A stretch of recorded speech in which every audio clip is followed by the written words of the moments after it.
With the next defense budget of the United States being proposed to be $842 billion and increasing each year, it got me thinking about what will happen when the defense budget becomes $1 trillion. I hear many people already say that our defense budget is too large and should be spent on better things or more domestic-related things, and as the budget gets closer to $1 trillion, I'm sure that discussion will increase. So with that in mind, in this episode of Learning Military, I'll try to forecast when we might see that $1 trillion budget. Heads up, it might be sooner than you think, but I'll also share some insight on where that money goes so you are better informed as these discussions grow. So please make sure you like, subscribe, share, and if you could spare a few dollars, send a super thanks on this video to support my work.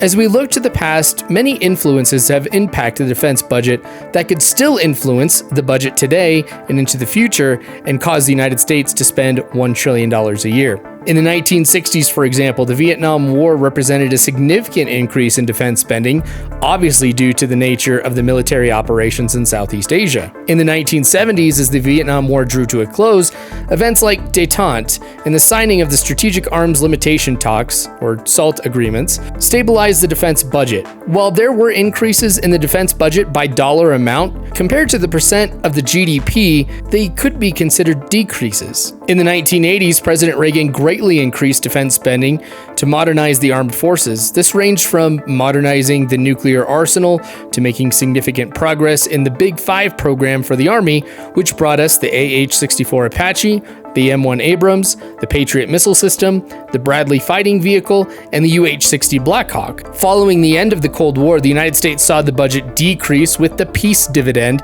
which, with the fall of the Soviet Union, meant that some funding for the military could be reallocated to more domestic-focused programs and initiatives. Over the 1990s, not only did the military see a decrease in the investment in the percent of GDP that was invested into defense, but also in total dollars invested. In the 2000s, the 9/11 attacks, which spawned the global war on terror, brought a major increase in spending, with military operations taking place in Afghanistan and Iraq, and also with the need to modernize forces following a decade of reduced investments. So in the 2010s, major operations with the global war on terror wound down, and the Budget Control Act of 2011 was passed, which limited federal spending, including in defense. This decade also saw a decrease in GDP investment and overall dollar investment. However, the pivot to Asia in the 2010s brings us to some things that we see in this decade, where we are now focused on great power competition and a need to modernize our forces again to meet the requirements of our country's priorities. Since the 1960s, conflicts like Vietnam and the global war on terror have understandably caused large increases in spending. So as we make our prediction, should the United States become directly involved alongside NATO in a conflict in Europe, or gets involved in the Pacific, say with a Chinese invasion of Taiwan, defense spending could easily become $1 trillion this year. Like the Budget Control Act of 2011, which aimed to limit federal spending and had a direct impact on defense spending, the Fiscal Responsibility Act of 2023 currently limits defense spending through fiscal year 2025, but it does include non-legally enforceable guidelines into the future. Depending on how domestic policies play out in the United States in the next presidential election, this could play a factor in limiting spending. However, the third factor, which we saw with détente and with the fall of the Soviet Union and the peace dividend, is that the defense budget could fall due to de-escalation, due to current or potential adversaries. A decrease due to this, though, seems very unlikely at this time. So understanding the different ways that defense spending can be influenced means a clear forecast isn't likely, but using some simple math, we can make some predictions based on when defense spending could reach $1 trillion. Using data from Microtrends, the following chart shows what the US defense budget has been from 1960 to 2022. You can see many of the trends that were discussed in the various decades, especially defense spending under Reagan, the reduction in spending following the collapse of the Soviet Union, and the increase due to the global war on terror. So let's make a prediction with this information. The trend line with the R-squared value closest to 1 was a polynomial trend line. Putting that into the chart, we could see that the estimated year, unless some unknown factor arises, is that we'll see a defense budget of $1 trillion in the year 2029. When 2029 comes around, is that going to be a big deal? likely not in the grand scheme of things. Again, let's look at the numbers to put this into perspective. In that first chart, inflation wasn't considered. If we modify this chart to show what the budget would look like in dollars today, things change a lot. This allows us to see what's called purchasing power. In essence, $1 in 1960 could buy a lot more than $1 today. So with this chart, we can see a different perspective of how things compare. Full disclaimer, I did use AI to do these calculations, so when I spot checked them in an inflation calculator, they were pretty close, but please take all of this with a grain of salt. This chart allows you to see the impact of historical factors more easily, with clearer peaks and troughs to represent defense spending. About every 17 years, there was a peak in defense spending. If that trend holds true, the next peak is in 2027. However, when we factor inflation into the mix, you may notice that in 2009, 2010, and 2011, we spent the equivalent of more than $1 trillion in defense spending. If we go a step further and factor in what inflation might be like in 2029 at a modest 2.5% increase per year, in our estimated 2029 dollars, the US spent more than $1 trillion in 2007 to 2013, and again in 2019 to the present. In fact, there are ways that you can say that we have reduced defense spending over time, and that $1 trillion is pretty reasonable. Using information from the US Office of Management and Budget, we extrapolate data on total US federal spending per year.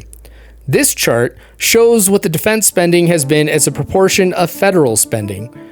Currently, we are seeing the lowest percentage of the federal budget being directed towards defense since that data was collected.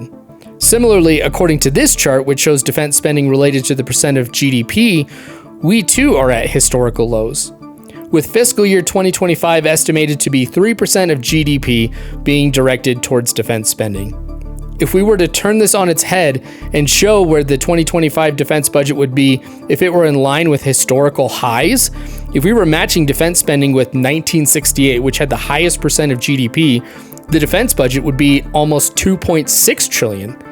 If we go and take a look at the highest percent of federal spending being given towards defense, which was in 1960, the defense budget is a little above $3.1 trillion. So I think you could say we're not doing too bad there.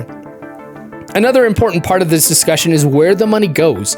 Fortunately, we have some resources that show exactly how that is done. So this chart from the Department of Defense shows the different categories of spending.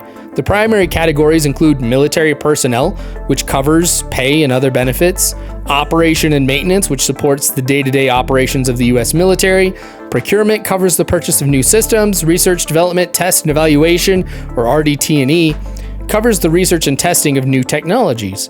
And revolving and management funds provide services for the military, such as paying contractors or performing various services for the military.